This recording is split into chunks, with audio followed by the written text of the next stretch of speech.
नमस्कार, मैं हूं संजय शर्मा। आप देख रहे हैं 4 PM न्यूज नेटवर्क। पहली बार अर्नब गोस्वामी को पता चला है कि कांग्रेस के खिलाफ दुष्प्रचार करने में फालतू फालतू की बातें, झूठी झूठी बातें प्रचारित करने का अंजाम क्या होता है। कांग्रेस जैसे ही लीगल एक्शन के मोड में आई, अर्नब गोस्वामी हाथ पैर जोड़कर माफी मांगते हुए नजर आए। तो क्या गोदी मीडिया का इलाज अब यही बचा है?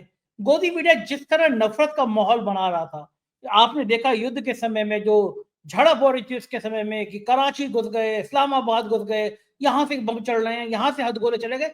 इतनी झूठी झूठी खबरें, कोई पाकिस्तान के थल सेनाध्यक्ष को गिरफ्तार करा दे रहा था। हमारा क्या मानना ये है, ये कहना है कि युद्ध के समय, झड़प के समय आपको एक अतिरेक माहौल नहीं बचा बनाना चाहिए। देश की मीडिया को इससे बचना चाहिए, लेकिन गोदी मीडिया को भला कौन समझाए।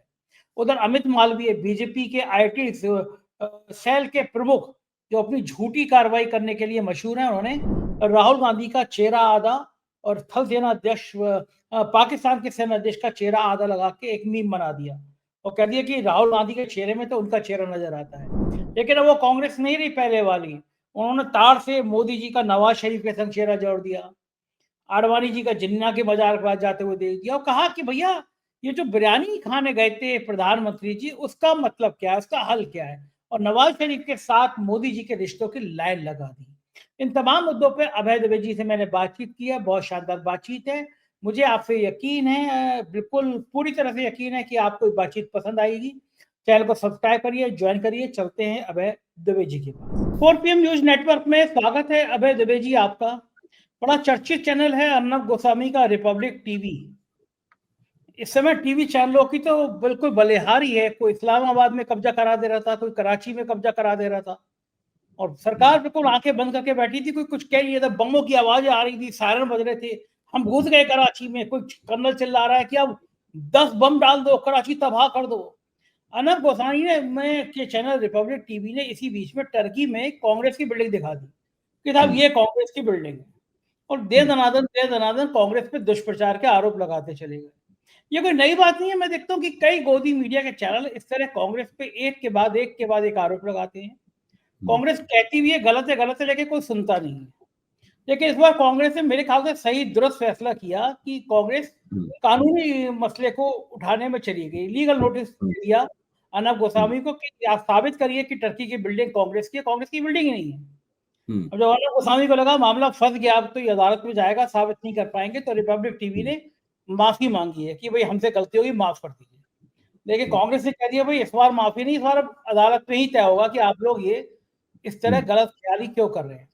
मेरा बड़ा सवाल यह है कि टीवी चैनल जानबूझ के कांग्रेस के या विपक्षी दलों के खिलाफ इस तरह का प्रचार करते हैं, और फिर जब कांग्रेस ने आज पहली बार कानूनी कार्रवाई करी है, तो क्या अब ये रास्ते खुलेंगे कि इस तरह कोई गलत खबर दिखाएगा तो कांग्रेस अदालत के पास जाएगी, कार्रवाई करने की मांग करेगी? और क्या ये चलन ठीक है? मोदी मीडिया क्या इससे सबक सीख पाएगी कुछ या नहीं सीखेगी?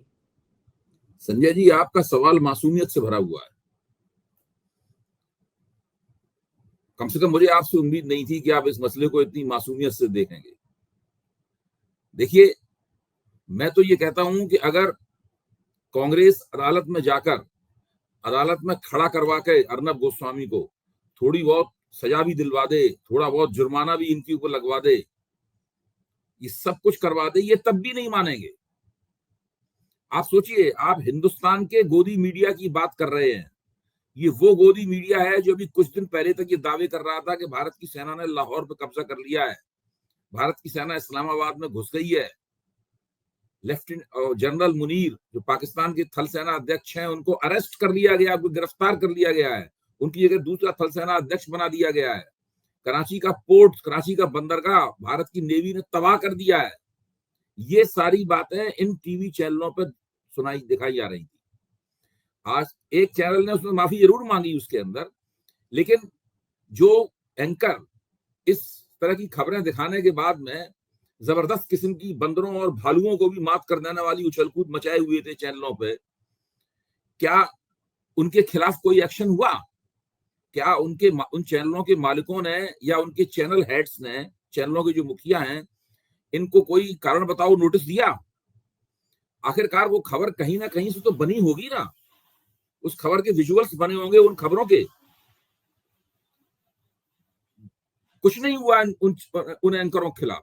वो अभी भी उतनी ही निर्लज्जता के साथ में, अंग्रेजी में एक शब्द होता है विद इम्प्यूनिटी, यानी गलती आप इस तरह करते हैं कि आपको लगता है कि इस गलती करने में कोई जोखिम ही नहीं है।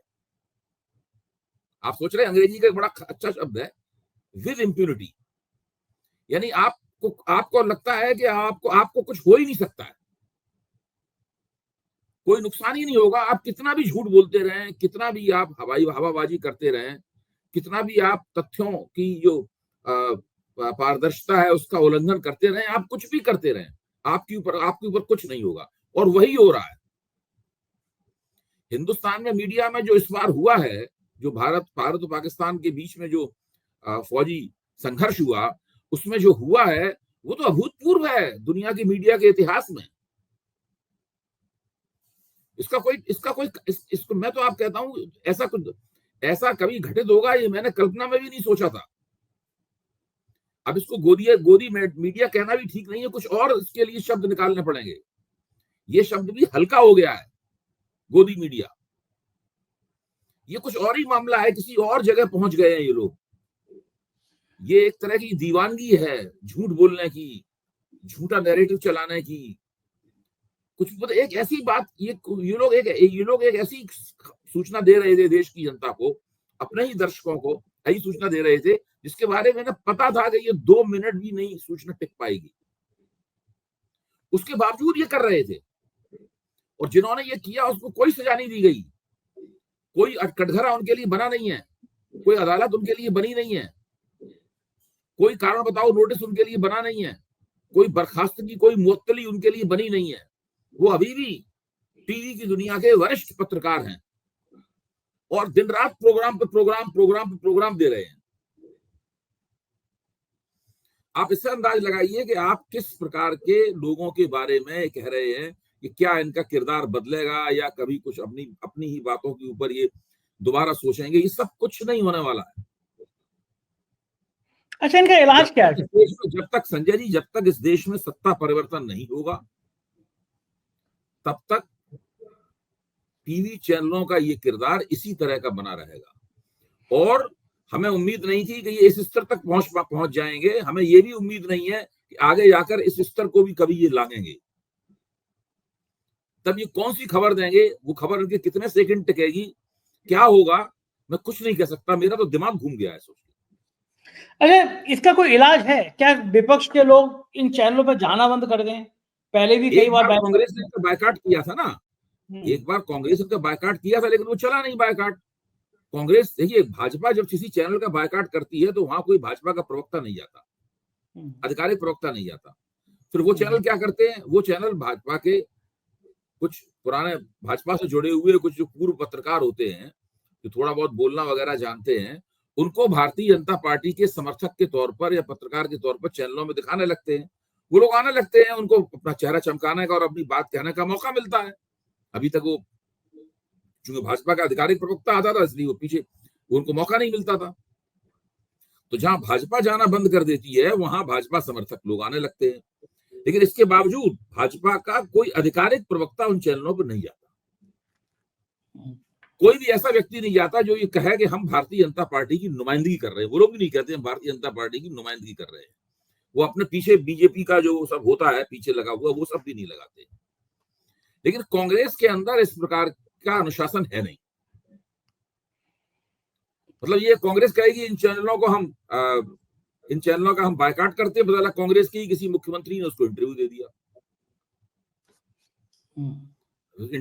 पूरा मामला ढह गया पूरी तरीके से। चुनाव में हमने देखा था कि कांग्रेस ने बायकॉट किया और कमलनाथ हेलीकॉप्टर में ऐसे एक नफरती एंकर को घुमा रहे थे, बड़ा कंट्रोवर्सी हुई। तो ये जो स्थिति है, ये स्थिति इस कांग्रेस के बायकॉट वगैरह को कामयाब नहीं होने देती। भारतीय जनता पार्टी का संगठन अलग तरह का है। वहां पे लोगों को डर लगता है कि अगर उन्होंने केंद्रीय आदेश का उल्लंघन किया तो उनको नाप दिया जाएगा। हाँ, ठीक बात है। एक लंबे समय तक, सालों तक एनडीटीवी के रवीश के प्रोग्राम में कोई बीजेपी का नेता जाता ही नहीं था। संदीप के प्रोग्राम में भी नहीं आता कोई बीजेपी का प्रवक्ता, कोई बीजेपी का नेता नहीं आता कि संदीप चौधरी खरी खरी बात बोलते हैं। और दूसरी तरफ एक बड़ी खराब बहस हुई अमित मालवीय ने आज सुबह एक फोटो ट्वीट किया, राहुल गांधी का आधा चेहरा लगाया, आधा पाकिस्तान के सेनाध्यक्ष का लगाया, मुनीर का, और खराब खराब बातें लिखी। लेकिन ये उनको उम्मीद नहीं थी कि वो पुरानी वाली कांग्रेस नहीं है कि आप कुछ भी कहेंगे और सहन कर लेंगी। कांग्रेस के लोग भी टूट पड़े, आधा मोदी जी का चेहरा लगाया, आधा नवाज शरीफ का लगाया, आधा मोदी जी का लगाया, फिर आधा किसी और पाकिस्तान के नेता का लगाया, और फिर लाइन लगा दी। और मैं आपको एक ट्वीट पढ़कर सुना रहा हूँ। पवन खेड़ा ने कुछ सवाल पूछे हैं। उन्होंने कहा कि भाजपा को पे हमने हमला किया कि डीजीएमओ की प्रेस वार्ता में बहुत विस्तृत प्रेजेंटेशन दी गई, पूरा देश बड़ा खुश है, हम सेना के साथ है। तो कुछ सवाल आवश्यक है, जब सेना इतना आगे बढ़ गई थी तो क्यों अचानक किसके दबाव में सीज फायर मंजूर किया? पहला सवाल। दूसरा, अमेरिकी राष्ट्रपति 7 बार कह चुके हैं कि सीज फायर उन्होंने कराया। वो कह चुके हैं कि व्यापार रोकने की धमकी के बाद ऑपरेशन सिंदूर रोका गया। प्रधानमंत्री ने अभी तक एक बार भी डोनाल्ड ट्रंप की बात खारिज नहीं करी। इस बीच ये ऑपरेशन चल रहा था, उसके बीच में पाकिस्तान को आईएमएफ का हजारों करोड़ का लोन कैसे मिल गया? कहां है विश्वगुरु का डंका? अगला सवाल, विदेश मंत्री पाकिस्तान को ऑपरेशन शुरू होने के समय सूचित कर सकते हैं, लेकिन पुंछ के नागरिक जो इतनी बड़ी संख्या में मरे हैं, उनकी खैर खबर लेने अभी तक कोई आदमी नहीं गया। और उन्होंने अगला सवाल पूछा है कि विदेश मंत्री द्वारा पाकिस्तान को दी गई जानकारी के आधार पर कितने आतंकी बच के भाग गए और भारत के हितों को क्या नुकसान हुआ? और मल्लिकार्जुन खड़गे ने इसको कहा है कि ये छोटी सी जंग थी। उन्होंने बड़ा वाजिब सवाल पूछा है कि जम्मू कश्मीर में पहले से खतरे की आशंका थी, 17 अप्रैल को इनपुट के बाद प्रधानमंत्री वहां नहीं गए, तो आपने पर्यटकों को जाने को मना क्यों नहीं किया? वहां सुरक्षा क्यों नहीं बढ़ाई? बिल्कुल जायज सवाल है। और फिर जो पाकिस्तान के नवाज शरीफ के साथ मोदी जी की बिरयानी खाने का मामला है, वो फोटो लगा लगा के कांग्रेस के तमाम नेता पूछ रहे हैं, आधा फोटो मोदी जी का, आधा फोटो शरीफ साहब का, पूछ रहे हैं कि बिरयानी कैसी लगी थी, नातिन की शादी में गए थे तो वो कैसा था। मतलब बीजेपी को उल्टा दांव पड़ गया। पाकिस्तान के मामले में लोग जिन्ना की फोटो लगा रहे हैं, आडवाणी वाली की, और जिन्ना की मजार पे आडवाणी गए थे तो भाजपा वो कैसा लगा। एक से एक गड़े मुर्दे निकाल के ले आ रहे हैं। पवन खेड़ा ने तो बड़ा तीखा तीखा कह दिया कि मोरारजी देसाई ने सारे रॉ के अफसरों के एजेंट के नाम बता दिए थे, हमें बहुत बड़ा नुकसान हुआ है। मतलब कुल मिला के इस जंग में कांग्रेस जिन सवालों पे हमला कर रही है, उन सवालों के जवाब मुझे तो लगता नहीं है कि इतनी आसानी से बीजेपी दे पाएगी। तीखे सवाल हैं अभय जी, इनका क्या जवाब देगी बीजेपी? कांग्रेस के तीखे सवालों में एक सवाल और मैं जोड़ देता हूं, वो ये है कि जिन 4 आतंकवादियों ने बैसुण की घाटी में हत्याकांड किया है, रक्त बहाया है निर्दोषों का, वो कहां है? उनके खिलाफ एनआईए, उनके खिलाफ नेशनल इन्वेस्टिगेटिव एजेंसी ने एक जांच की थी। उस जांच की टीवी के ऊपर दिन रात कई दिन तक रनिंग कमेंट्री चली थी। उसका जिक्र कोई क्यों नहीं हो रहा है? वो आतंकवादी कहां? सरकार कुछ तो बताया उनके बारे में। सरकार यही कह दे कि भाई वो पाकिस्तान वापस भाग गए, चलिए कोई एक बात समझ में आएगी। हम पूछते रहेंगे सरकार से कि वो आए भी अपनी मर्जी से और चले भी गए अपनी मर्जी से। आप क्या कर रहे थे? आप क्या भजन कीर्तन कर रहे थे? आप क्या कर रहे थे? वो 4 आतंकवादी कहां हैं? ये एक बहुत बड़ा सवाल है। ये भारत ने जब 7 और 8 तारीख को अपनी स्ट्राइक की पंजाब में और पाक अधिकृत कश्मीर में, उससे पहले ये सवाल लगातार टीवी पे पूछा जा रहा है। अब इतने ज्यादा सवाल पैदा हो गए हैं कि उन सवालों की भीड़ में ये सवाल कहीं गुम हो गया है। मैं ये मानता हूं कि विपक्ष को बार बार उन 4 आतंकवादियों के पकड़े जाने, उन या क्यों नहीं पकड़े गए, इसके सवाल को उठाना बंद नहीं करना चाहिए। ये एक महत्वपूर्ण प्रश्न है। जिस घटना का बदला लेने के लिए हम लोगों ने ऑपरेशन सिंदूर किया, जो बहुत कामयाब रहा, उस घटना के जो मुख्य जिम्मेदार हैं, वो भारत सरकार की पकड़ से, भारतीय सुरक्षा बलों की पकड़ से, फौज की पकड़ से, भारतीय जासूसी संस्थाओं की पकड़ से अभी तक दूर क्यों है? ये सवाल इस लिस्ट में जोड़ना चाहिए, नंबर 1 बात। दूसरी बात, अब मैं आता हूं, मैं ये कह रहा हूं कि अब वो राहुल गांधी और जनरल मुनीर की शक्ल दिखा रहे हैं आदि आदि। आज मुझे एक रक्षा सेनाओं के एक वरिष्ठ रिटायर्ड अफसर से एक सूचना मिली, मैं उनके हवाले से ही कह रहा हूं कि पाकिस्तान ने निर्णय लिया है कि जनरल आसिम मुनीर को फील्ड मार्शल बनाया जाएगा, जो कि सर्वोच्च पद है, किसी भी सेना का सर्वोच्च पद होता है। भारत में एक ही फील्ड मार्शल है, वो है मानेक शॉ। मानेकशॉ को फील्ड मार्शल कब बनाया गया था? जब 1971 का युद्ध भारत ने जीता, मानेकशॉ उस युद्ध के सेनापति थे, विजेता सेनापति थे। उसके बाद उन्हें फील्ड मार्शल बनाया गया। तो पाकिस्तान इसके जरिए दुनिया को यह दिखाना चाहता है कि इससे दो बातें समझ में आती हैं। अगर ये खबर सही है, अगर लगा रहा हूं उसके अंदर, क्योंकि अभी अधिकृत सूचना नहीं आई है, अगर ये खबर सही है तो पाकिस्तान इसके जरिए दो बातें बताना चाहता है। पहली बात, पाकिस्तान ये बताना चाहता है कि हमने युद्ध जीत लिया है और जिस जनरल ने युद्ध जिताया है उसको हम फील्ड मार्शल बना रहे हैं। दूसरी बात, ये खबर बताती है कि आसिम मुनीर का पाकिस्तान की सियासत पर कितना दबदबा है, और वो दबदबा लगातार पहले के मुकाबले बढ़ गया है। अच्छा, तो एक तरफ तो चूंकि पाकिस्तान में तानाशाही है, कोई लोकतंत्र तो है नहीं, तो वहां पे क्या है कि वहां पे कोई सवाल पूछने वाला मीडिया भी नहीं है। वहां पर किसी की हिम्मत नहीं है। जैसे हम लोग सवाल पूछते हैं भारत में, क्योंकि भारत में लोकतंत्र है तो हम लोग सवाल पूछ सकते हैं। पाकिस्तान में ऐसा कुछ है नहीं। तो पाकिस्तानी अपने कह सकते हैं कि हमने युद्ध जीत लिया और हमने आसिम मुनीर को फील्ड मार्शल बना दिया, ये वो फलाना ढिकाना, तरह तरह की डींगे मार सकते हैं। भारत की स्थिति यह है कि भारत के अंदर बहस चल रही है, जो कि एक लोकतांत्रिक देश में चलनी चाहिए। ये कोई अपने आप में कोई बुरी बात नहीं है। और उस बहस के कारण हुआ ये है, ये सब जो कांग्रेस ने सवाल पूछे हैं, मैं जो सवाल उसमें जोड़ रहा हूं, और जो तमाम बातें हो रही हैं, ये सब जो मीम बन रहे हैं कांग्रेस की तरफ से, बीजेपी की तरफ से, मैं ये मानता हूं कि ये लोकतांत्रिक बहस के एक हिस्से हैं। कुछ हिस्से अप्रिय हैं, कुछ हिस्से अप्रिय नहीं है। ये केवल है, कुछ हिस्से ऐसे कुछ नहीं होना चाहिए था, कुछ हिस्से ऐसे भी है इन सवालों को होना चाहिए। तो ये तमाम स्थिति ये बताती है, इससे मुझे एक संदेश मिलता है कि बालाकोट स्ट्राइक से जो सीधे सीधे भारतीय जनता पार्टी को राजनीतिक लाभ प्राप्त हुआ था, वो लाभ ऑपरेशन सिंदूर से नहीं प्राप्त होने जा रहा है। बावजूद इसके ऑपरेशन सिंदूर और बालाकोट स्ट्राइक के आकार में जमीन आसमान का फर्क है। बालाकोट स्ट्राइक तो केवल एक घटना थी, ऑपरेशन सिंदूर तो एक तरह से फुल स्केल वार में बदलते बदलते रह गया। फुल स्केल वॉर में बदलते बदलते रह गया ऑपरेशन सिंदूर। ये बहुत बड़ी घटना है। ये कारगिल युद्ध के बाद में होने वाली सबसे बड़ी फौजी घटना है। लेकिन इसका कोई भी लाभ जो है वो इस सरकार को मिलने नहीं जा रहा, क्योंकि लोगों को, कल मैंने चर्चा की थी आपके साथ, दो सवाल लोगों के दिमाग में है, बार बार उन बातों को दोहराया जाना चाहिए। पहला वही सवाल है, इसका भी आपने जिक्र किया, कि जब भारत बैलिस्टिक मिसाइल से पाकिस्तान के हवाई ठिकानों के ऊपर दबादब हमले कर रहा था और उनको हवाई ठिकानों को तबाह और बर्बाद कर रहा था, उस वक्त भारत ने अपना हाथ क्यों खींच लिया और संघर्ष विराम को भारत क्यों मान गया? दूसरा सवाल यह है कि संघर्ष विराम की घोषणा डोनाल्ड ट्रंप ने पहले क्यों की? इसमें इस लोचे इसकी सफाई कौन देगा? देखिए, जो विदेश सचिव विक्रम मिस्री हैं, वो संसदीय समिति के सामने ये बात कह सकते हैं।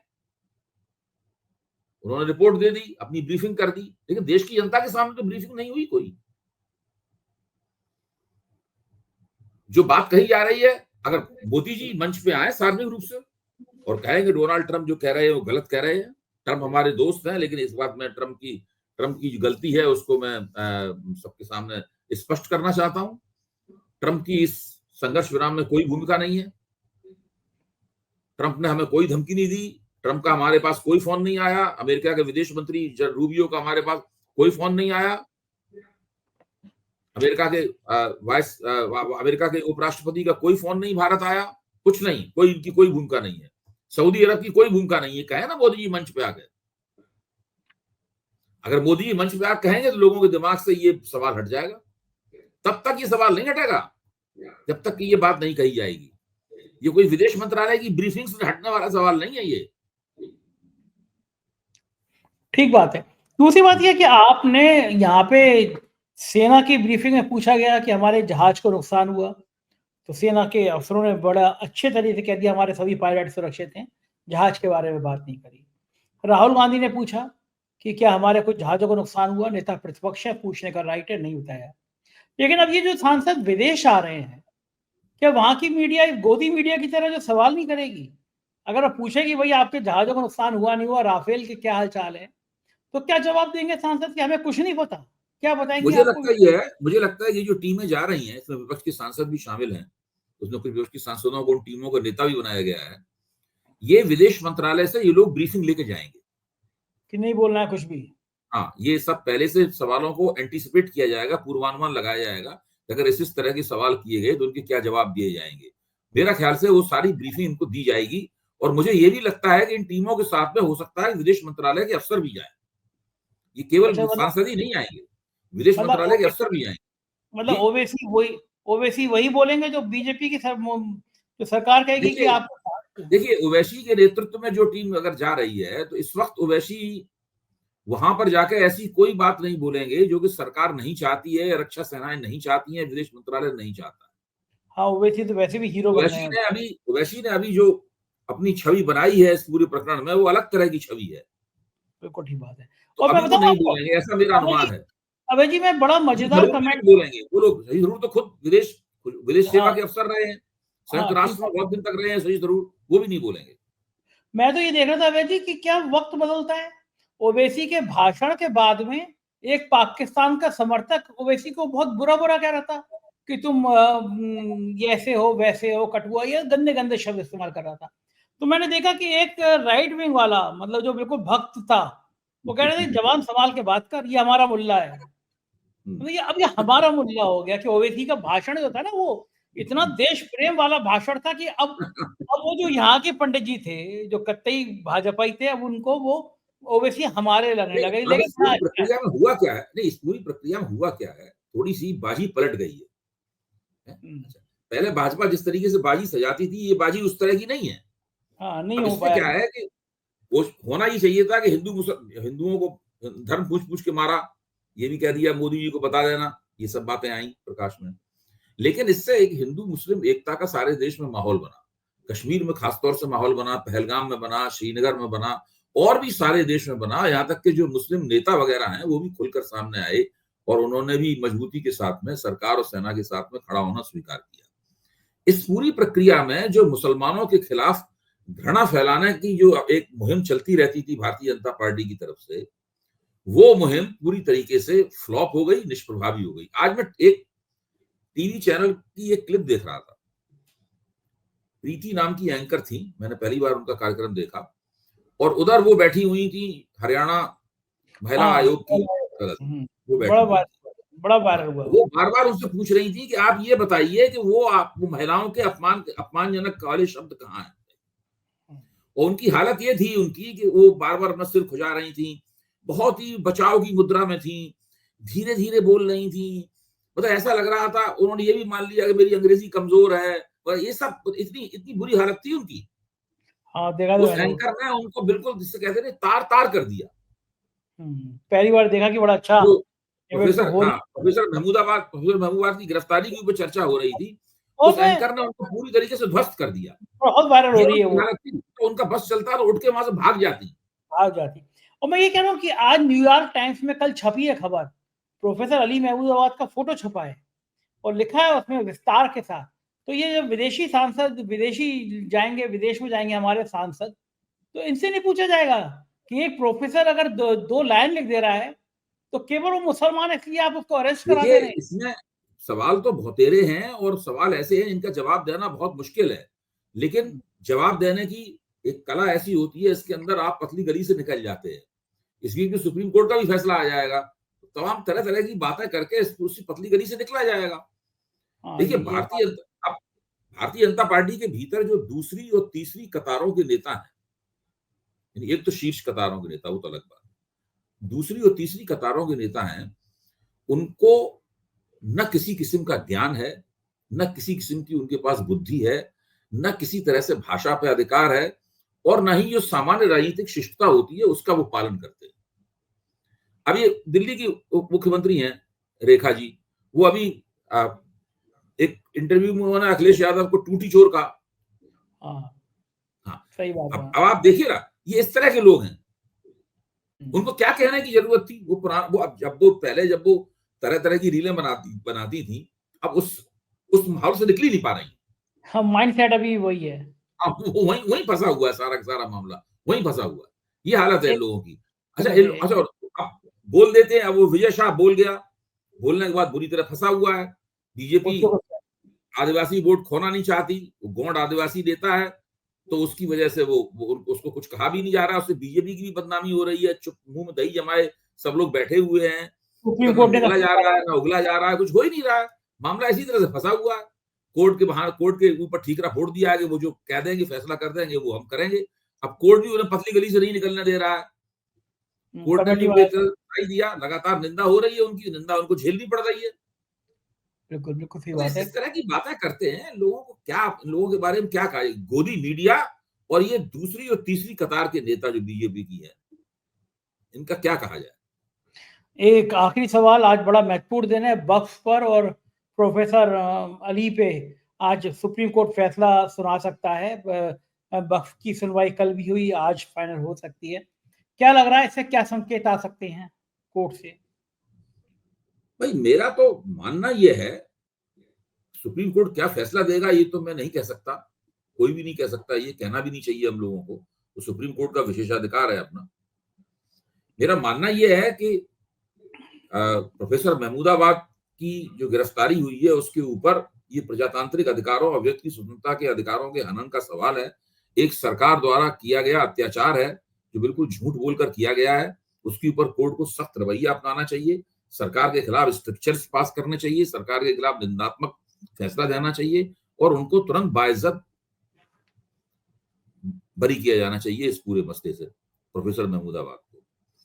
जहां तक वक्फ का सवाल है, वक्फ का मेरा तो मानना यह है, मेरी निजी राय अपनी ये, जितना मैं पढ़ के समझ पाया हूं, पहले हम लोग कई बार 4 PM पर चर्चा कर चुके हैं कि वक्फ का जो कानून सरकार ने बनाया था वो कानून कॉन्स्टिट्यूशनल स्क्रूटनी, संविधान की कसौटी पर खरा नहीं उतर सकता और कोर्ट का फैसला उसी के मुताबिक आएगा। जब भी आए, कल वो आज आए या कल आए, जब भी आए वो तभी होगा।